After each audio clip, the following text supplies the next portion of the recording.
Hello there, Capricorns. I hope you all are doing well.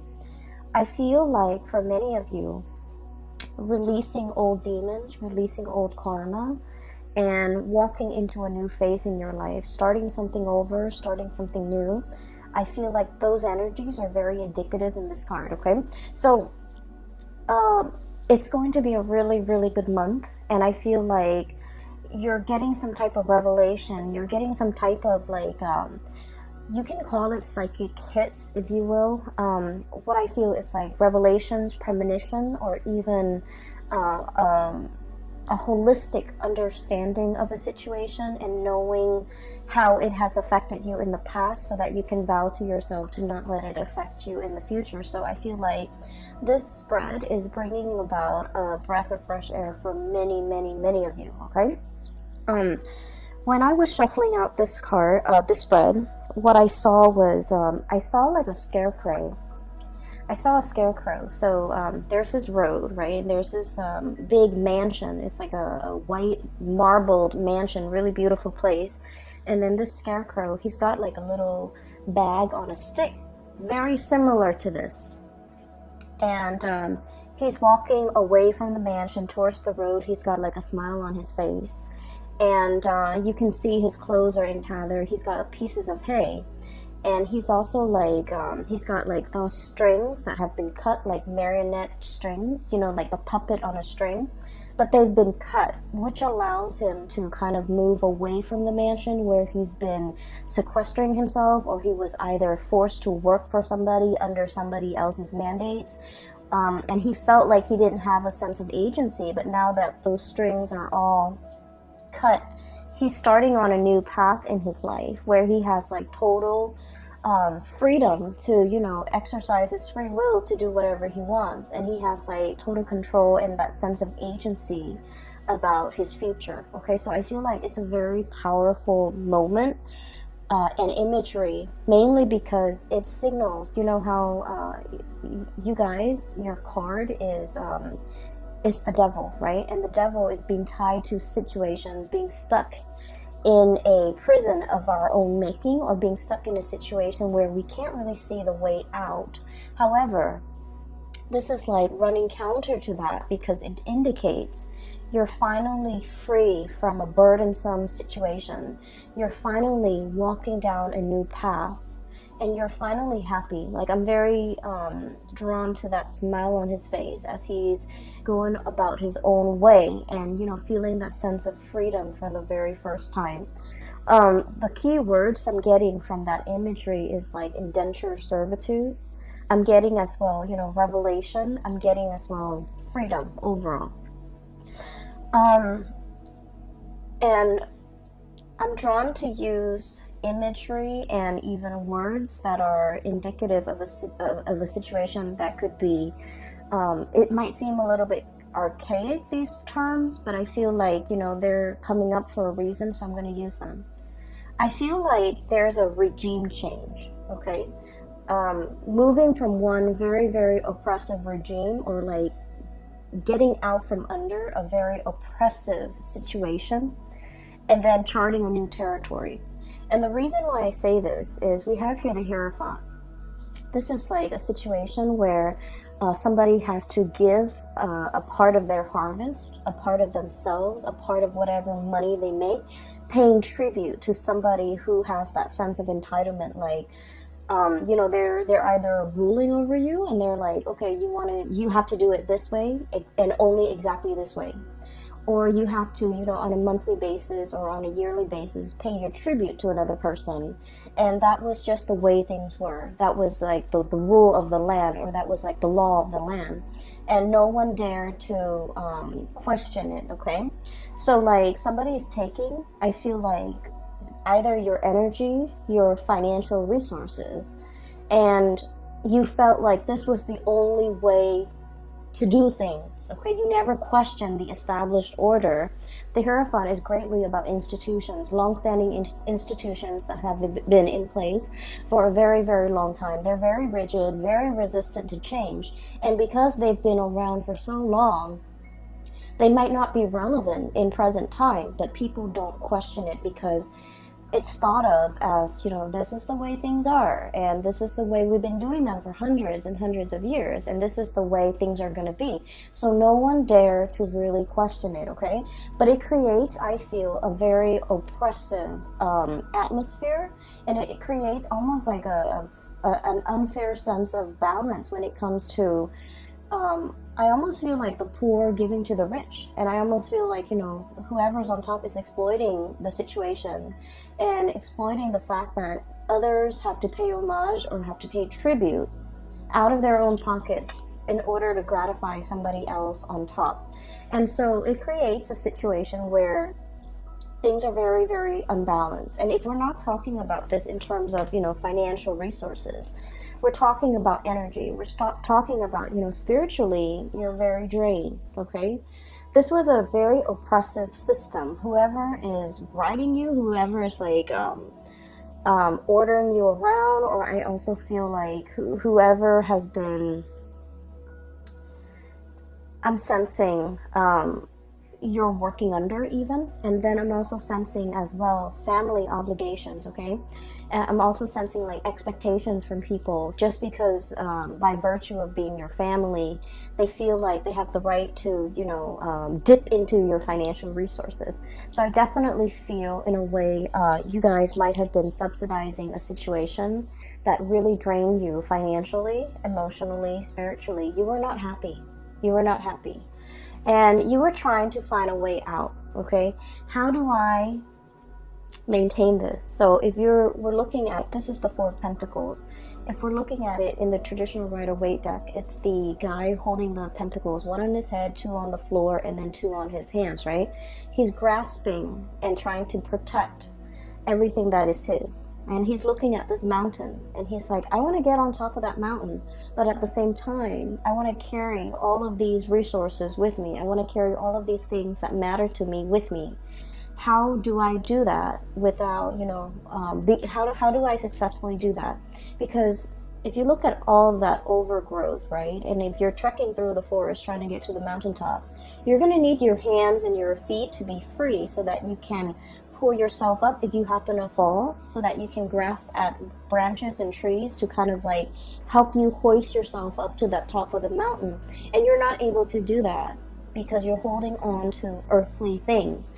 And I feel like this is a situation you've been pondering for quite some time. I want to get on top of the mountain, and what is really holding me back?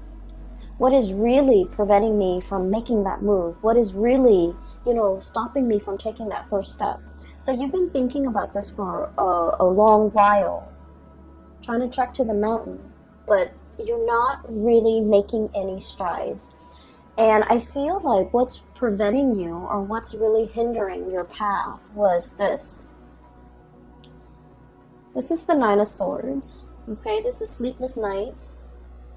Getting nightmares, overthinking, overanalyzing situations, but I also think of this card as like constantly thinking about worst case scenario, dwelling on the negatives, and the negative thought patterns. A lot of the times they turn into self-fulfilling prophecy. Okay, so it's sort of like you're in your head thinking about, how do I successfully get on top of that mountain? And rather than thinking about and focusing on logically, step 1, I need to do this. Step 2, I need to do that. And step 3, I need to, formulate some type of plan. And I feel like for many of you, this process, this is like a lot of thoughts, okay? Each sword stands for like a mental thought. And I feel like for many of you, you've been mired in this situation where your demons are getting the best of you. You're thinking about problems rather than separating. Each problem exists in its own little bubble. But rather than thinking, some of these problems are outside of my control, some of them are not, and the ones that are not outside of my control, I really should focus on that. I feel like you're conflating, or you're mixing and mixing all these problems together, and they become this really embedded, right? This sense of embeddedness, all stuck together, all causing you a lot of anxiety, all seem very, very daunting. It's like, how do I get to the top of the mountain when I'm only at the base? And so as soon as you feel inspired, you're like, I'm gonna do it today. Something happens to hold you back. And a lot of it is these, self-limiting thoughts and beliefs and thought patterns.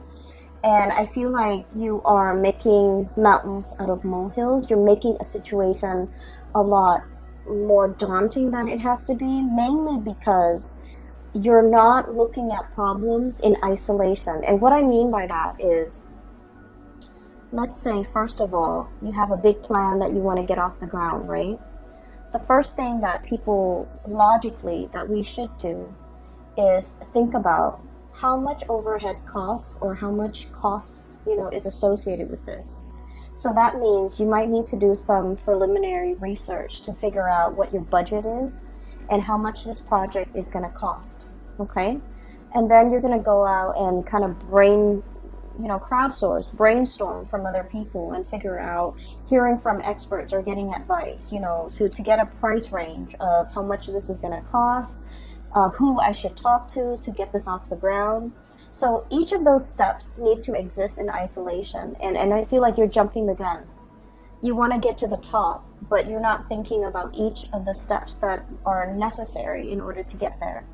So I feel for some of you, there's a situation here that it seems like it's running ahead of you, and it's like the longer you wait, the further and further and further away it is from you. It's almost like you're losing your grasp. You can't really get it back. You can't really draw it back into your orbit because it's distancing itself, okay? So I also feel like for some of you, this is a person, okay, who might be distancing themselves. And I also feel like there's a lot of guilt associated with the relationship between you and this person. For some of you, it could be a family relationship. For others, it could be like a love type of a relationship. And I feel like it's escaping your grasp. And I also feel there's a lot of guilt associated with it. Like, I should have done things differently. I should have told them how I felt. I should have, I should have given them the time of day, or I should have, done things just differently. I should have invested more time, more emotions into that. I should have let them know how I feel. I should have been upfront and honest with them. And I feel like, they're escaping your orbit. Okay? So I definitely feel like there's some guilt associated with it. Going back to your main storyline, what I do sense here is there is a huge, this is like impetus, this is drive, ambition, okay? We have here the King of Wands, and this usually indicates somebody who's like in charge of their domain. He's scanning the horizon, looking out at the abundance that he has created for not only his empire, for himself, but for all the people that he rules, okay? This is someone who's very, very responsible. The way I'm reading this energy is that you're in a great, powerful position of leadership, okay? You care about the people that have been very loyal to you. You care about their well-being. And I feel like it's almost like ruling with a very benevolent hand, okay? Understanding that I'm not going to exploit this power differential. If you do well, I do well, and our kingdom is going to do well. So understanding that even if others pay tribute to you, you can't exploit that relationship. You can't exploit the power differential to keep them oppressed. You have to kind of like take care of the people that are under you. And I feel like many of you, you're coming into a profound sense of, it's like understanding how power needs to be controlled. There was a situation here where someone in a position of power was very tyrannical, controlling, and exploited that power of position.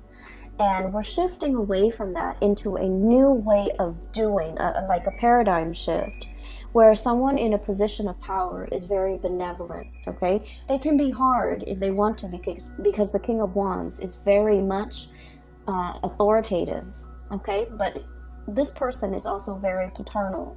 They take care of people. They're very loyal to their subjects, and because of that, they garner a lot of respect and trust from their subjects.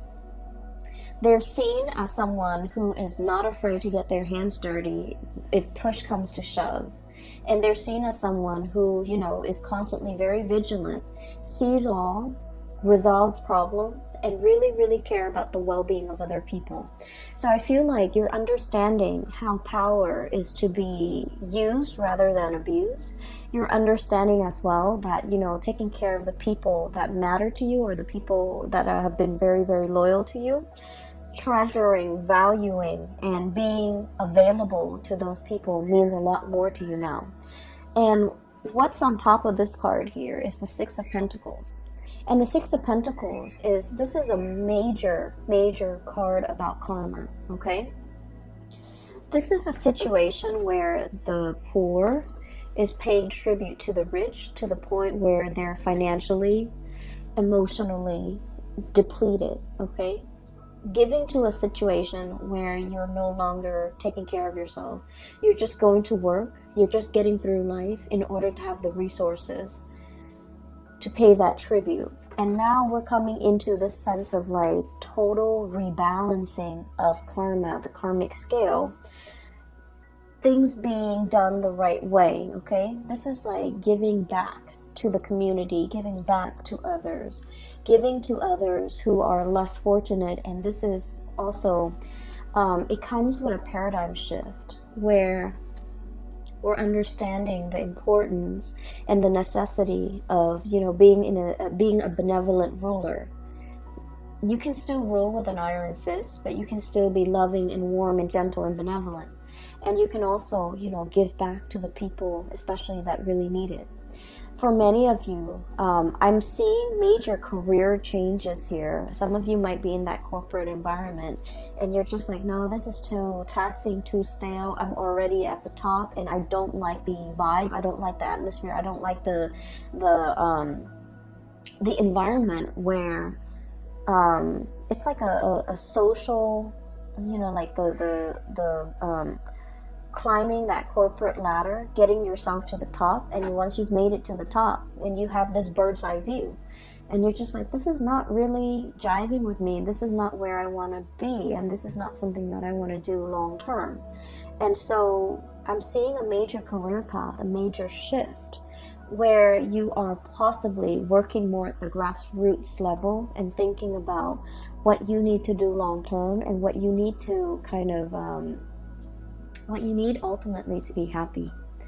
And so I'm seeing some of you thinking about a major change in your career, a major shift of focus when it comes to like how do you yield power, how a good leader is supposed to rule, how to be a good supervisor, how to be a good leader, how to, inspire others rather than like oppress others. Okay, so this is really cool.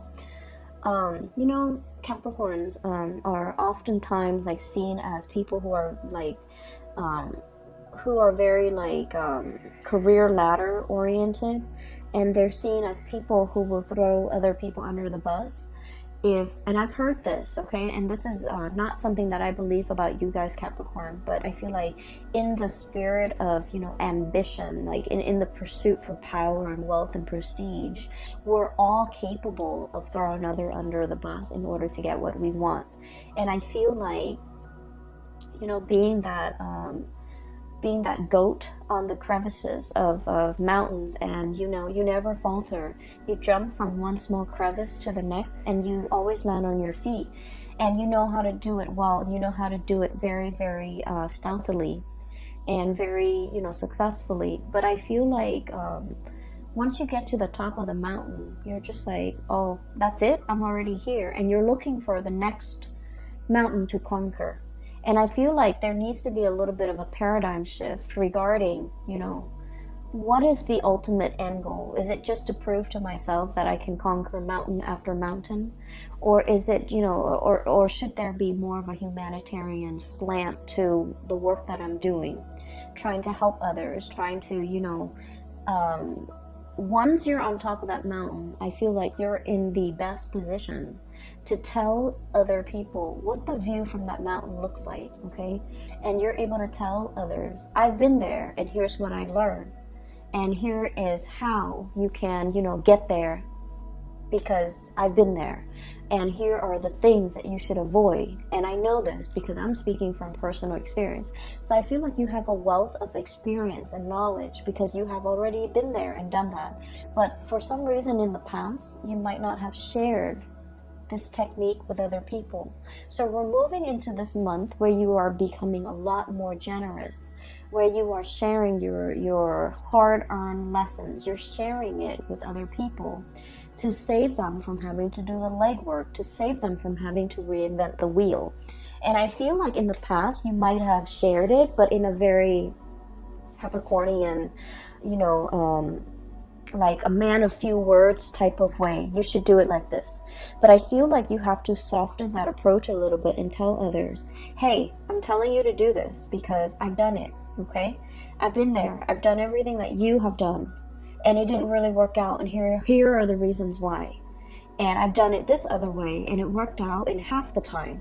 And so framing it like that to allow others to understand that you're not just speaking from, you're not just talking to talk.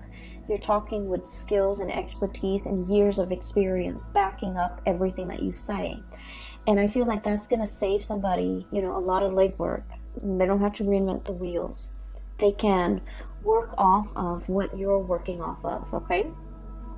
I do feel for many of you, there is a situation here in your life, a very long-standing relationship that might have gone a little bit sour, okay? And we have a situation here where there was a vow, there was a promise, okay? And the promise was kind of like to death do us part, okay? The promise was for partnership, longevity. For some of you, this could be somebody that you have known for a really long time. They know your family. You've took them around to introduce them to your family. They've taken you around to introduce you to their family, vice versa. This is a partnership where two people might have known each other since childhood. There is a tremendous degree of like trust, okay?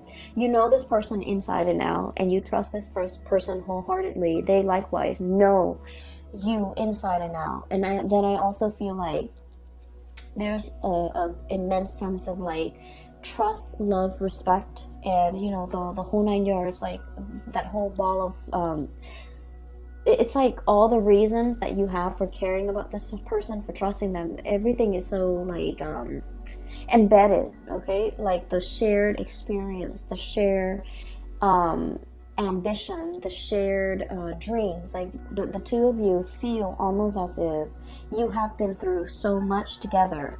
There might have been a recent breach in trust. There might have been a situation where I feel, Capricorn, somebody is either living with a lot of guilt. It could be you, it could be them, over something that was done, okay?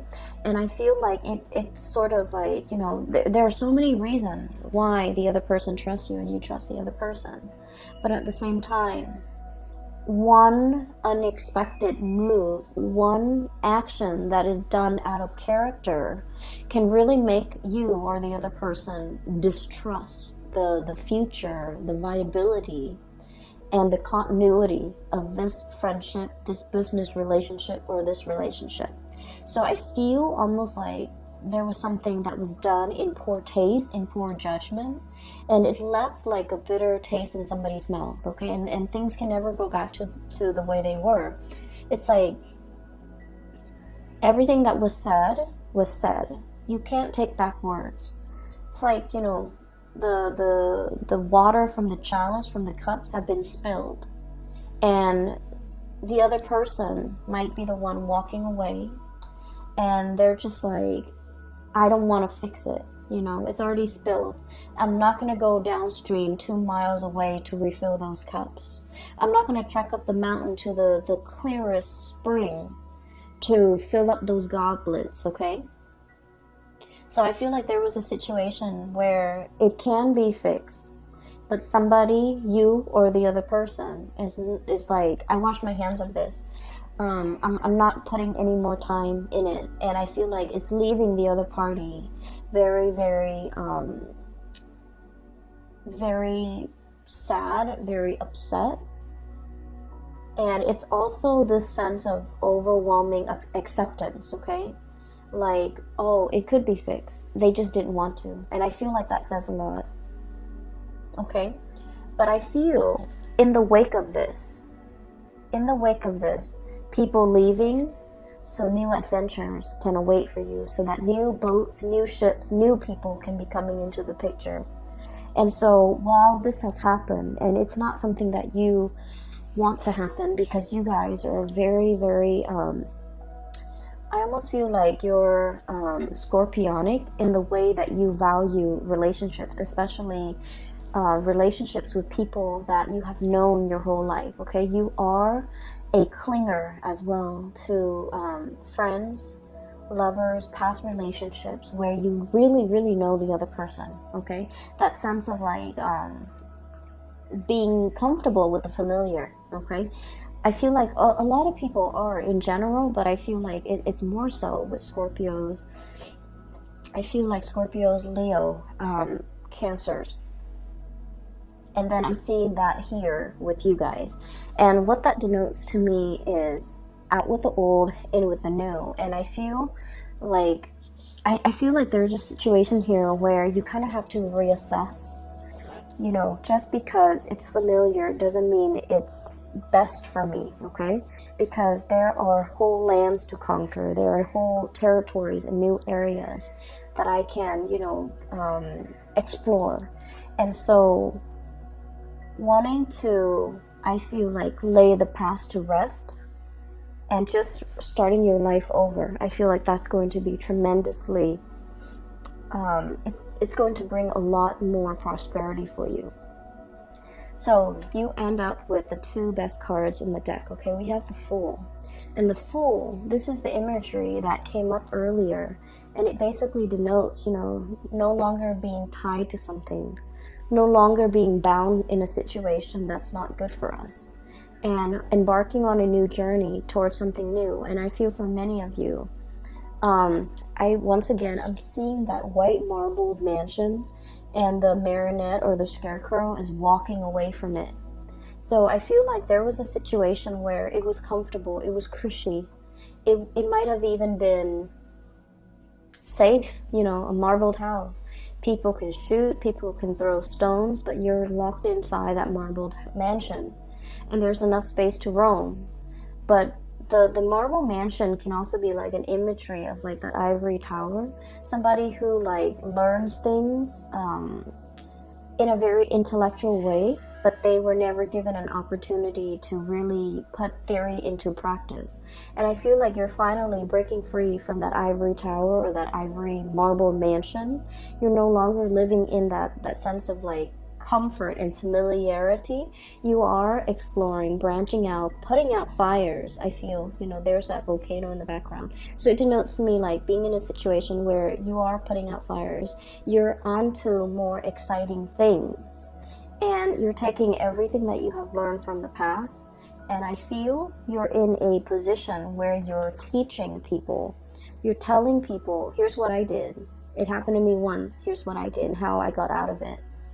And I also feel drawing from past experiences, rewarding those who have been very, very loyal to you, and being available for people that are available to you, that make time for you, that have been really good to you.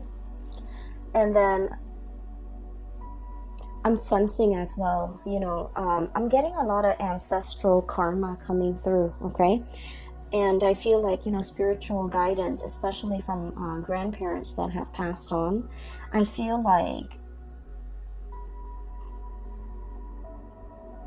there might have been a situation here where it's almost like being in a house, like being in an environment where, you know, your grandparents lived in this small town, right? And this is just an example, but I'm feeling it very strongly. Grandparents lived in this small town, gave birth to mom and dad. Mom and dad met and also stayed in that small town. you were born, you also stayed in that small town, and then you start to sense this, you feel this overwhelming sense of like, there isn't enough here for me. I'm a big fish in a small sea. I need to develop to the best of my capabilities, and there isn't enough here for me. And then I'm also sensing as well, if you're in that situation, you're in a very good place, because now you have new energy, exploration, okay? Doing something different, not knowing the destination, but knowing that I'm leaving the past behind because it's not enough for me, okay? And then I'm also sensing for some of you, being in a situation where you've had to help out parents, okay? It's almost like ancestral karma, right? And here's what I'm sensing. Oh, Capricorns. So here's what I'm sensing. It's like mom and dad might not have made the best choices. We all make choices based on what we're given, based on our environment, based on our education level, based on our own sense of awareness. So this is not to knock the decisions other people make, but I also feel like, they might have been in a situation where it was survival, okay? So they did the minimum, the bare, like taking care of the bare necessities. And so growing up, you felt like you lacked that guidance, you lacked that mentorship, you lacked that, you lacked somebody holding your hand and telling you, hey, don't do that, you should do this instead, because this is going to get you where you need to be, okay? And I'm seeing, people like, whose parents were, for example, college educated, they can walk their children through the college process. So for example, you have to take the ACT, you have to take the SATs, you have to do that by your junior year, so that by your senior year, you have to load up on all these college prep classes, so that colleges will look more favorably upon you, and you have to do extracurricular activities. You should also enroll in, extracurricular activities outside of class. So like that guidance, I feel like some of you guys didn't have that. And by the sweat of your brows, the calluses on your fingers, you've had to go about it on your own. You didn't have the guidance. You didn't have the hand-holding. And so you were in survival mode. You fought your way, and you've had to do it on your own. And I feel like along the way, it's made you really strong, but I feel it might have made you a little bit callous, okay? Kind of like, oh, well, I did this, so everyone needs to be able to do it too, right? And so I'm sensing here, there's a sense of like a paradigm shift, okay? The people that have the privilege, either through parents, through proper guidance, or through the sweat of their brows, whoever makes it up first to the top of the mountain is obligated, no matter how they got there. Whoever makes it there first is obligated to give advice, give guidance to others. Here's how you do it, and here's what I did, and here's what I did that worked, here's what I did that failed, okay? So I feel like it doesn't matter how you got there. Whoever gets there first needs to kind of like pay it forward by giving other people, the lay of the land, pretty much telling people what they should do. So I'm sensing here a big spiritual karmic energy. It could be ancestral karma that needs to be broken. It could also be, a paradigm shift where we're not doing what we did before. We're opting for a new path, a new way of doing. Because what we did before, it worked for us, but it also made us a little bit calloused. And we don't want that, okay? And then I'm also sensing we have this tremendous sense of like breath of fresh air, his hair is blowing in the wind. He's a leader. There's a whole caravan of people following his lead because they trust him. And so you're thrust in this position where you're going to be exalted. You're in a position where people trust you, they value your, and he's leading them. He's leading the whole, Oregon Trail, whatever you call it. He's leading the whole exodus into this new land, right? But look at the way he's dressed. He's not like a king, he's not a ruler, he's not a tyrant, he's not like an emperor. He's dressed like the regular layperson. And there's a sense of humility associated with it, okay? It's like being one with the people in order for them to accept you. And this is not about proving anything to anybody. This is just like living a very, very humble life, knowing your roots, knowing where you come from, knowing the struggles of other people so that you can adequately lead them in the right direction. So I feel like there's a shepherd energy about you guys for this month of October. And I feel that you are going to be tremendously successful for many of you who are changing a career path, who are going in a different direction.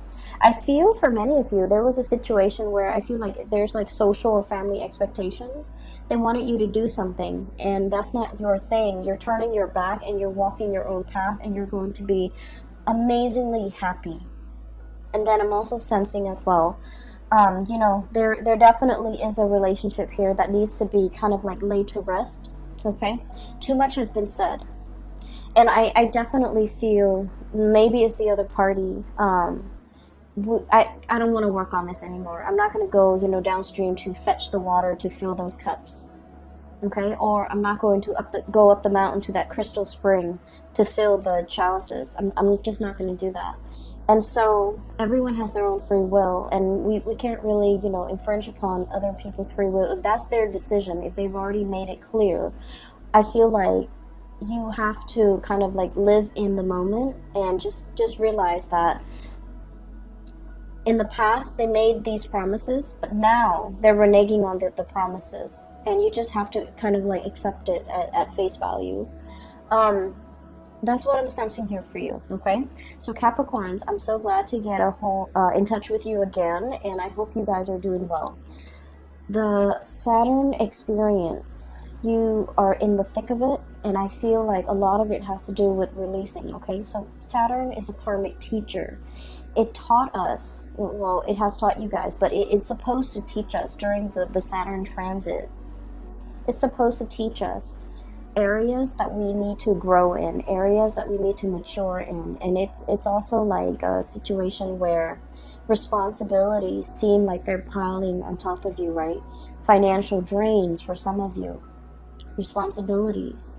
And we have to be strategic about who we give our time and resources and energies to, because ultimately Saturn teaches us that it teaches us our limitations. It teaches us that we are only humans. It teaches us that, no matter what position we're in, we're made of flesh and blood. We can't stretch ourselves too thin. We can't pretend like we're God. We have to, get back to our roots, get back to ourselves, and operate from that space of humility, okay? Because it restricts, right? It breaks us down to our pure human essence to realize that, I might have the fancy car and the marble mansion, but deep down I'm still human. If I drive that car too fast and I crash into a tree, I'm going to die, right? And then it also teaches us too that, I might have like $5 in the bank, and I might have like, a decrepit home, but deep down I'm human. I still have my dignity, so I'm going to walk with my head up high. So it breaks down these false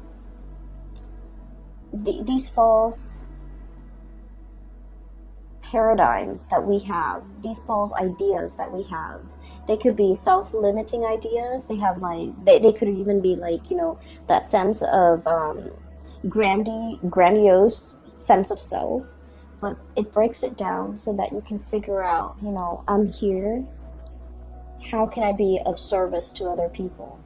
And this is, by the way, a very, very good time for many of you to do community service, to understand how you can kind of like reconnect with your fellow human beings in a spirit of service.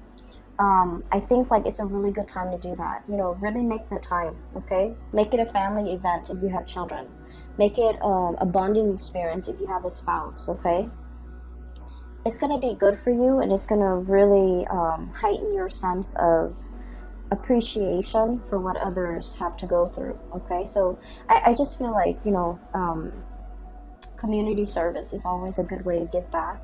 but it also allows you to take a peek into someone else's life, someone who might be really struggling, and to understand that, you know, it is our responsibility to do whatever we can to alleviate the difficulties and the suffering for another human being. And I feel like that's what's coming in here. It is about karma.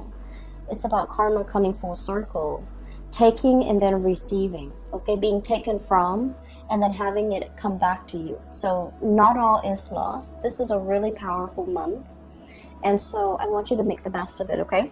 So once again, I'm no longer giving private readings. If you are interested in a private reading, there is a colleague of mine. Her name is Bridget. I've included her information below if you'd like to book a reading with her. She is phenomenal, and I can't stress that enough. I wish you all the best, okay? And I'll talk to you guys soon. Take care of yourself and have a wonderful rest of September and October 2019. Bye-bye.